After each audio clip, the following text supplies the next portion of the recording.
Hello students, welcome back to my channel. तो आज हम पढ़ने वाले हैं साइलोग्राफी प्रोसीजर के बारे में। It is very important for exams. So let's start. सबसे पहले होता क्या है, ये एक रेडियोग्राफिक प्रोसीजर है जिसमें हम सलाइवरी ग्लैंड्स को विजुअलाइज करते हैं। ठीक है, तो ये प्रोसीजर हम सलाइवरी ग्लैंड्स को विजुअलाइज करने के लिए यूज़ करते हैं। एंड डक्ट्स, सलाइवरी ग्लैंड्स भी और सलाइवरी डक्ट्स भी दोनों को विजुअलाइज करते हैं by injecting a contrast media. ठीक है, कॉन्ट्रास्ट मीडिया इंजेक्ट करने के बाद we visualise salivary glands and salivary ducts. ठीक है, तो बात करें सलाइवरी ग्लैंड्स की, तो तीन मेन सलाइवरी ग्लैंड्स हमारे पास होते हैं। सबसे पहले आता है पैरोटिड ग्लैंड। सबसे पहले क्या आता है? Parotid gland. पैरोटिड ग्लैंड आपका लार्जेस्ट सलाइवरी ग्लैंड है। ठीक है, कोई पूछेगा कि लार्जेस्ट सलाइवरी ग्लैंड कौन सा है, तो that is parotid gland, located in front of the year. ये आपके ईयर के फ्रंट में लोकेटेड होता है, चीक रीजन में। ठीक है, it is basically located in the front of the ear in the cheek region, secretes watery saliva and parotid gland secretes watery saliva. Okay,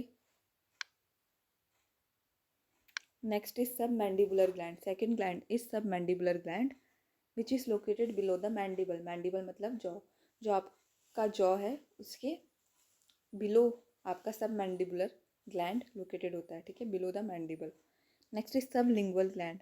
sublingual gland आपका तीसरा सलाइवरी ग्लैंड है, जो कि आपका स्मॉलेस्ट ग्लैंड है और ये आपका टंग के नीचे होता है। ठीक है, ये आपका टंग के नीचे होता है। तो सबसे लार्जेस्ट ग्लैंड कौन सा हो गया आपका?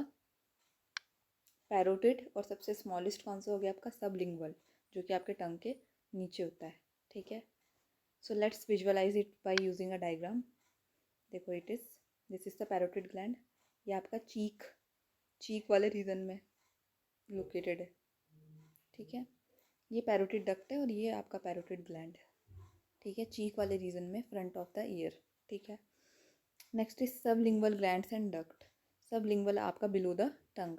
Next is submandibular duct and submandibular gland. तो सब मैंडिबुलर ग्लैंड से आपका सब मैंडिबुलर डक्ट जुड़ा है और ये आपका कहाँ पे होगा? मैंडिबल के बिलो। मैंडिबल के बिलो। समझ में आ गया ना? पैरोटिड ग्लैंड आपका चीक्स में, लिंगुअल वाला सबलिंगुअल वाला आपका बिलो द टंग और सब मैंडिबुलर वाला आपका बिलो द मैंडिबल। ठीक है, और इनके साथ इनके रिस्पेक्टिव डक्ट्स जुड़े होते हैं। जैसे सब मैंडिबुलर ग्लैंड के साथ सब मैंडिबुलर डक्ट जुड़ा है। ठीक, पैरोटिड ग्लैंड के साथ आपका पैरोटिड डक्ट जुड़ा है। ऐसे ही आपका सबलिंगुअल ग्लैंड के साथ आपका डक्ट जुड़ा है। तो ये आप इनकी लोकेशन याद रख लेना। So this was the anatomy. Okay, now indications. अब हम सेलोग्राफी प्रोसीजर करते क्यों हैं, व्हाई इट इज़ डन। सबसे पहले फेस में स्वेलिंग। अगर आपको फेस में स्वेलिंग आ रहे है तो you should go for this procedure. Next is evaluation of mass lesion in salivary gland. ठीक है, आपको सलाइवरी ग्लैंड में किसी भी प्रकार का लीजन दिखाई दे रहा है, उस केस में भी करते हैं। सलाइवरी ग्लैंड में स्टोन्स आ गए आपके, जिसको हम साइलोलिथियसिस भी कहते हैं, उस केस में भी करते हैं हम। Next is chronic inflammation. अगर आपको इन्फ्लामेशन हो रही है उस केस में करेंगे। डक्ट में ऑब्स्ट्रक्शन आ रही है या फिर नैरोइंग आ रही है, स्ट्रिक्चर आ रहा है आपके सलाइवरी डक्ट में, तो उस केस में भी हम साइलोग्राफी करते हैं। नेक्स्ट इज ट्यूमर्स या फिर मासिस। अगर आपको ट्यूमर्स है या फिर मासिस है, उस केस में भी आप ये प्रोसीजर करोगे। नेक्स्ट इज ड्राई माउथ, जिसको हम जीरोस्टोमिया भी कहते हैं, तो इस केस में भी हम क्या करते हैं? ये प्रोसीजर करते हैं। So these are the indication of sialography procedures. ठीक है, face swelling, evaluation of mass lesion in salivary glands, salivary gland stones, chronic inflammation, duct obstruction or stricture, tumors or masses, and dry mouth, which is also called xerostomia, next is contraindications. किस case में हम नहीं करेंगे, किस case में हम ये procedure नहीं करेंगे। सबसे पहले अगर इन्फेक्शन एक्यूट है, एकदम से आपका इन्फेक्शन सडन है, एक्यूट है, ठीक है, उस केस में भी आप ये प्रोसीजर नहीं करोगे। Next is allergy to contrast media. Next is inflammation कुछ ज़्यादा ही होगी, उस केस में भी आप नहीं करोगे।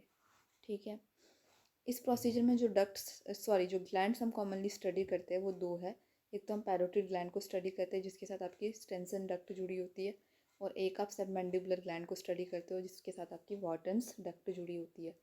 पैरोटिड मैंने बताया था आपका below the front of the ear, cheek वाले रीजन में, and submandibular is below the mandible. ठीक है, तो these are the two commonly studied glands in this procedure.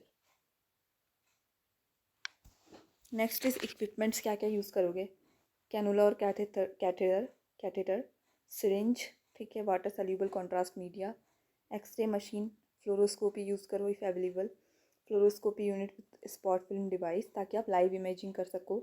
Next is contrast media, कैसा होना चाहिए, आयोडीनेटेड वाटर सॉल्यूबल, कैसा contrast media, iodinated water soluble. Next is lemon, नींबू, ठीक है, ताकि आप सलाइवे के सिक्रेशन को क्या कर सको, बढ़ा सको। गॉज चाहिए, एंटीसेप्टिक सॉल्यूशन चाहिए, normal saline and mouth mask, these are the equipments. Clear?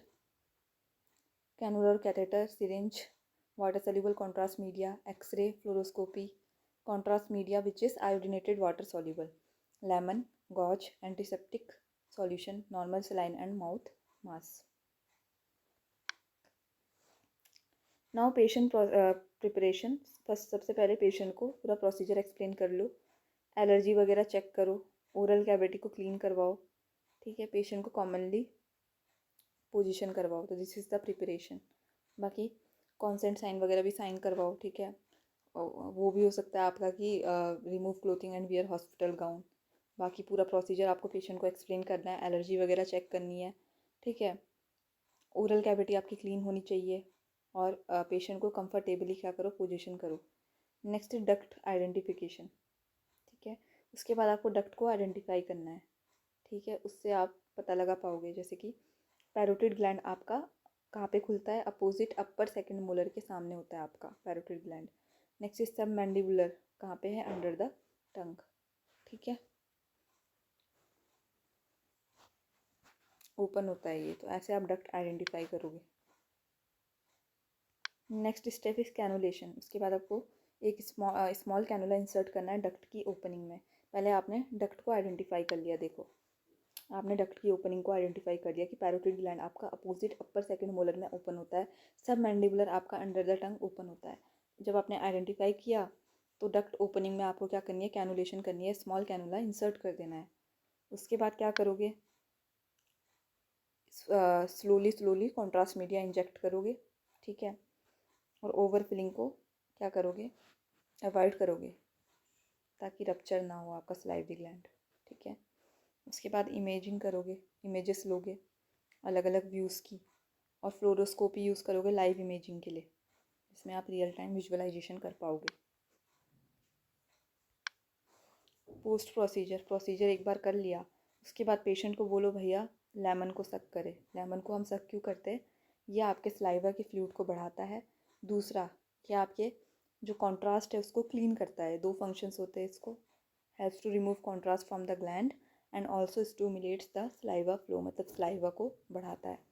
अब कौन कौन से व्यूज़ आप लेते हो, तो सबसे पहले आप लेते हो lateral view, oblique view, AP view, ठीक है। ये व्यूज़ आप लेते हो किस में, साइलोग्राफी प्रोसीजर में। स्कल के ही लोगे ऑब्वियसली।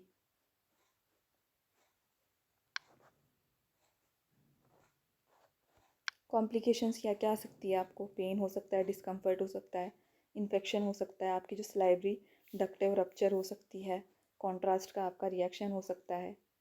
आफ्टर केयर क्या है, पानी पिलाओ पेशेंट को अच्छे से, ठीक है। स्वेलिंग या फिर पेन तो नहीं है, फिर उस हिसाब से आप मेडिकेशन दे सकते हो। उसके बाद ओरल हाइजीन मेंटेन करना बहुत ज़्यादा ज़रूरी है, ठीक। की पॉइंट्स क्या है, हमेशा वाटर सॉल्यूबल कॉन्ट्रास्ट यूज़ करो, ठीक है। एक्यूट इन्फेक्शन में मत करो। लेमन जूस को प्रोसीजर के बाद यूज़ करो।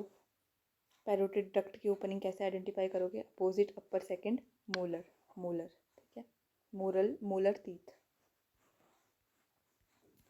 So this was all about stylography procedure. Let's revise it. It is used for visualization of salivary glands and ducts by injecting a contrast media.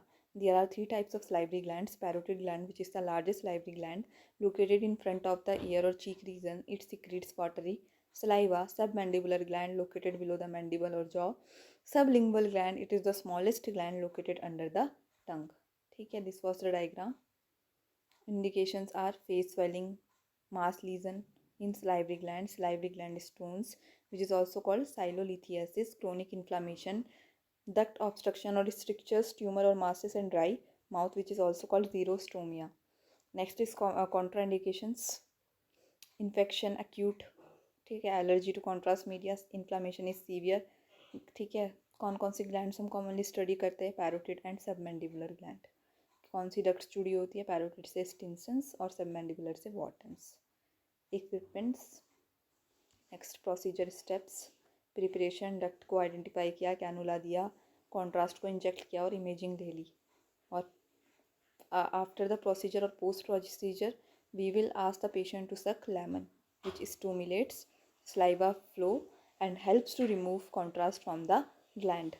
And at last, views taken are lateral view, oblique view and AP view. ठीक है। Next is complications, pain, infection, duct rupture, contrast reactions. And after care, you will encourage hydration, observe करोगे swelling वगैरह और oral hygiene को maintain करवाओगे। ठीक है। So this was all about sialography procedure. सारे पॉइंट्स हमने कवर कर लिए हैं, इनके आप प्रॉपर नोट्स बनाइए। And this was all about it. Thank you so much.